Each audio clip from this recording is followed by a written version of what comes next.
Hey everyone, Pastor Monkey here. Maybe you've heard about the 100 Missions in 10 Years initiative that our church body is embracing as part of our celebrating our 175th anniversary as a church body. In connection with that, the Home Missions Office produced this summer a video about a young woman named Lauren who lived in Atlanta, Georgia. She was lost, confused, struggling, didn't have any hope. And then the Lord found her through our mission in downtown Atlanta. And you will enjoy the video. It goes about 10 minutes, but it just tugs at your heart and will maybe bring a few tears of joy to your face. A wonderful story of God's grace. But I ask you to watch it for three reasons. First of all, I would encourage you, just in general, to get on board and support, with your prayers, this initiative of our church body. And we'll be sharing more with you this fall about the 100 missions in 10 years. So get on board. Secondly, please also be supportive of the effort taking place in Kronewetter, right in our backyard, to start a new mission out of Northland Lutheran High School. Who knows? That might be one of the 100 new missions. I also want you to watch the video and think about how many Laurens live in Wausau, Schofield, Weston, Rib Mountain, friends, neighbors, co-workers of ours who are struggling, who are lost and hopeless and really need the love of Christ. And wouldn't it be great if we could reach out to them? And that's really what the Everyone Outreach workshop is about, scheduled for September 30th and October 1st.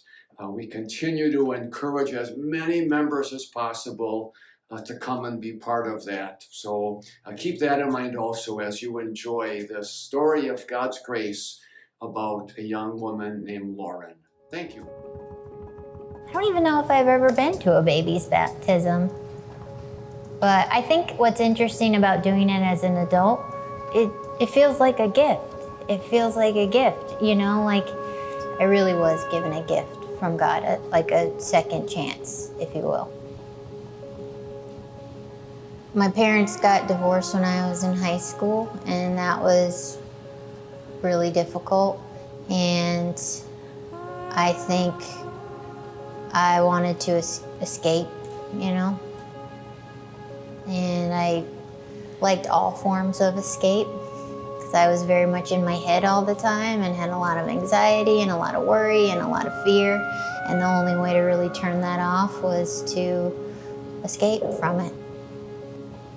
Alcohol was probably my favorite form of escape, for sure. It was the most effective. You have pain and you try to make sense of the pain and find a way to get some relief. And I was looking for relief in every other place. But God, it affected every part of my life and mostly my spiritual, mental, emotional well-being and health.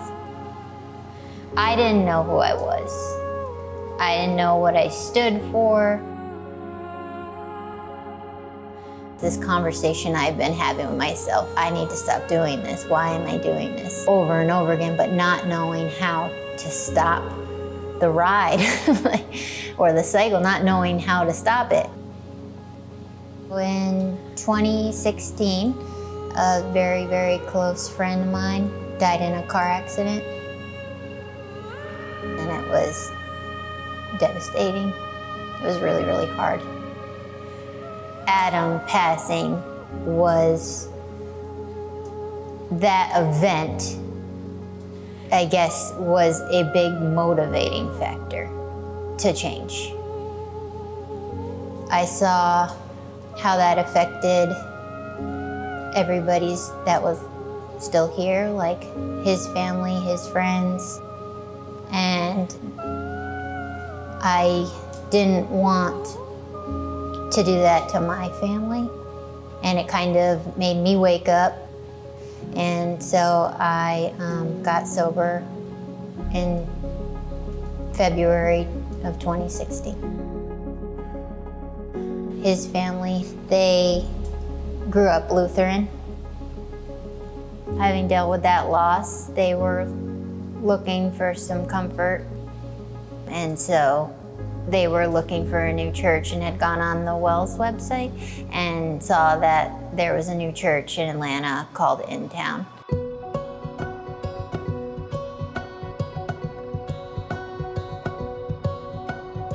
Since I lived in the neighborhood at the time, I started meeting them here on Sundays.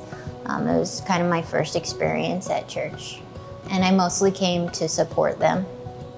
I had never prayed before. I had never gone to church. I had never read the Bible. I didn't know how that worked. I liked going.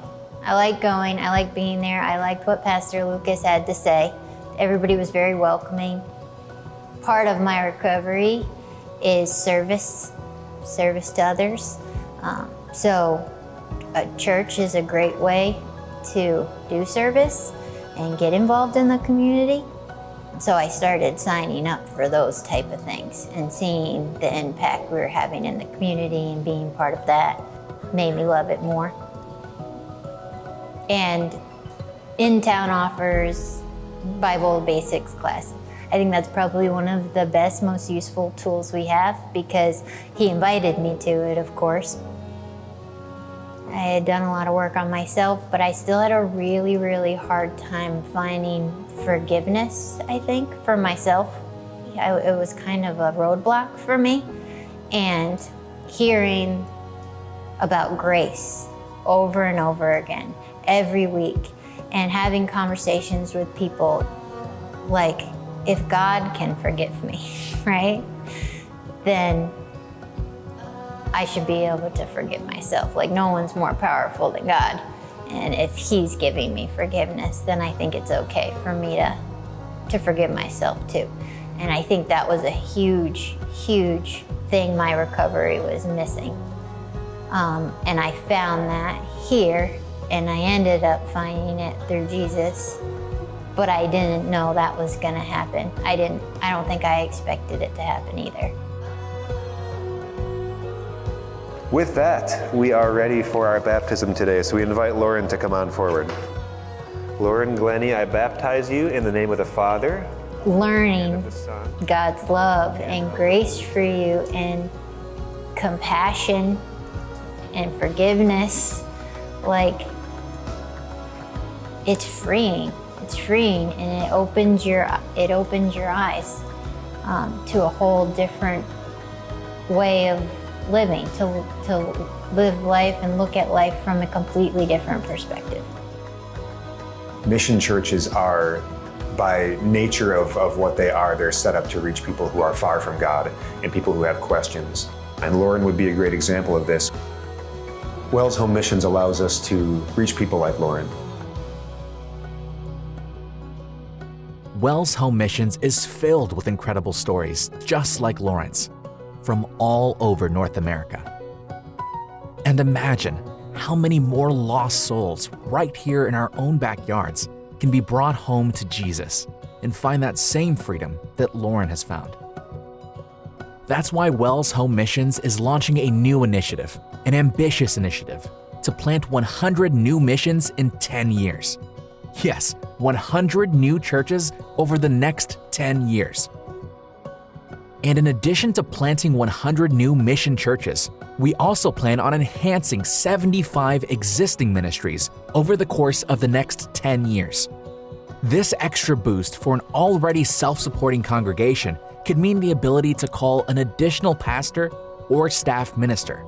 It could even mean the restart of a church who has renewed their efforts to go with the gospel into their community, or the ability for a church to start a new cross-cultural ministry. Sound a bit bold? Even unimaginable?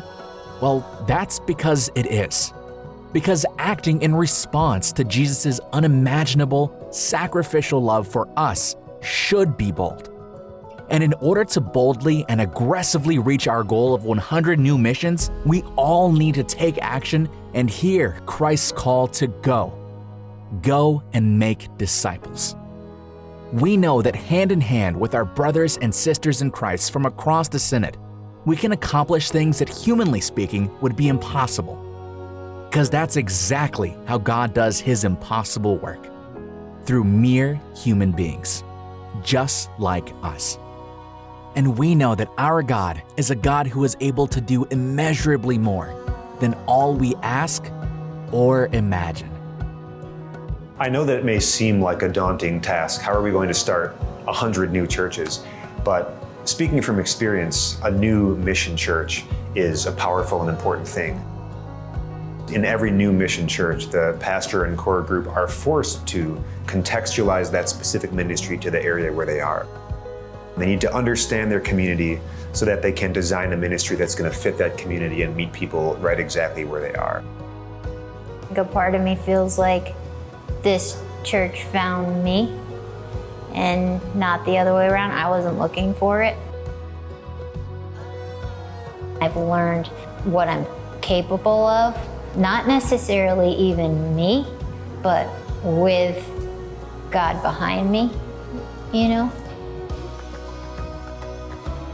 Giving me that strength that I can't always muster on my own. Not having to live in that anxiety and fear all the time. My faith allows me to wake up every day and just focus on the 24 hours ahead of me. Because I'm not in control, because I know I'm not in control, I don't have to worry about tomorrow or 5 years down the line. And I don't have to worry about the past because God forgave me for it. It's life-changing, clearly. It really, really is. If there's more places like this and other places for other people, I'm all for it. I would like more people to have that opportunity.